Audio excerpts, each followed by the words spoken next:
অতি সংক্ষিপ্ত প্রশ্নাবলী। বিষয়ক রাজনৈতিক সংগঠন এবং ব্রিটেন ও মার্কিন যুক্তরাষ্ট্রের রাজনৈতিক ব্যবস্থা। অধ্যায়িক মৌলিক ধারণাসমূহ, ফান্ডামেন্টাল কনসেপ্টস। ১. সার্বভৌমত্ব বলতে কি বুঝ? উত্তর: সার্বভৌমত্ব বলতে রাষ্ট্রের নিরঙ্কুশ, সর্বশ্রেষ্ঠ এবং অবাধ ক্ষমতাকে বুঝায়। ২. সার্বভৌমত্বের বিকাশ কিভাবে সাধিত হয়েছে? উত্তর: ধীরে ধীরে সার্বভৌমত্বের বিকাশ সাধিত হয়েছে। ৩. মধ্যযুগের সার্বভৌমত্বের ধারণা কিরূপ ছিল? উত্তর: মধ্যযুগের সার্বভৌমত্ব গির্জার পোপের হাতে নিয়োজিত হয়।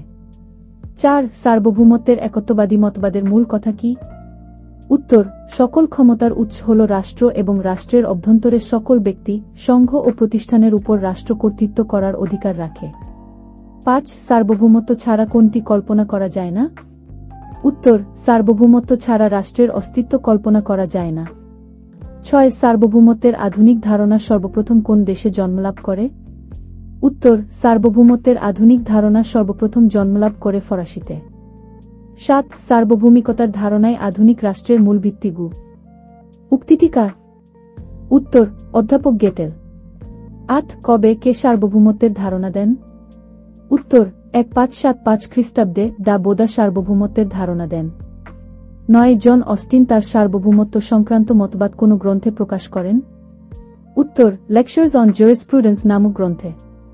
১০. বাহ্যিক সার্বভৌমত্বের মাধ্যমে রাষ্ট্র কি করতে পারে? উত্তর: বাহ্যিক সার্বভৌমত্বের মাধ্যমে রাষ্ট্র বহিঃশত্রুর আক্রমণ থেকে নিজেকে রক্ষা করতে পারে। ১. উইলবির সার্বভৌমত্বের সংজ্ঞাটি কি? উত্তর: উইলবির মতে রাষ্ট্রের চূড়ান্ত ইচ্ছাই সার্বভৌমত্ব। ১.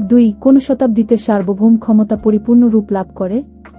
উত্তর: ষোড়শ শতাব্দীতে। ১. সভরেনি শব্দের উৎপত্তি কোন শব্দ থেকে? উত্তর: ল্যাটিন শব্দ সুপ্রানাস থেকে। ১. সুপ্রানাস শব্দের অর্থ কি? উত্তর: সুপ্রিম বা সর্বশ্রেষ্ঠ। ১. চরম, অপ্রতিরোধ্য, শর্তহীন, সীমাহীন কর্তৃত্বকে সার্বভৌমত্ব বলে আখ্যায়িত করেছেন কে? উত্তর: ব্ল্যাকস্টোন। ১. আধুনিক জাতীয় রাষ্ট্র প্রতিষ্ঠার সঙ্গে সার্বভৌমত্ব কিরূপ পরিগ্রহ করে? উত্তর: পরিপূর্ণ রূপ লাভ করে।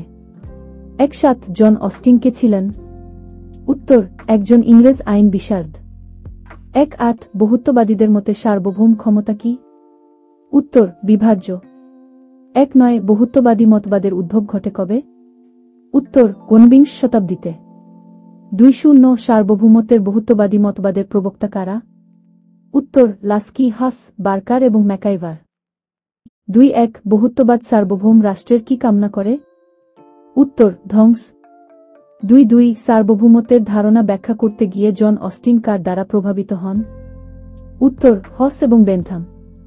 ২. সার্বভৌমের আদেশী আইন উক্তিটি কে করেছেন? উত্তর: জন অস্টিন। ২.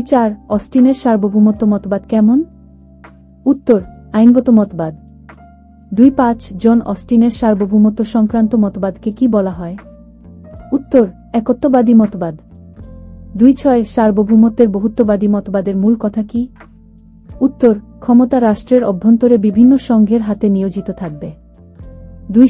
বহুত্ববাদী মতবাদ কিসের উপর গুরুত্বারোপ করে? উত্তর: ক্ষমতা বিভাজনের উপর। ২.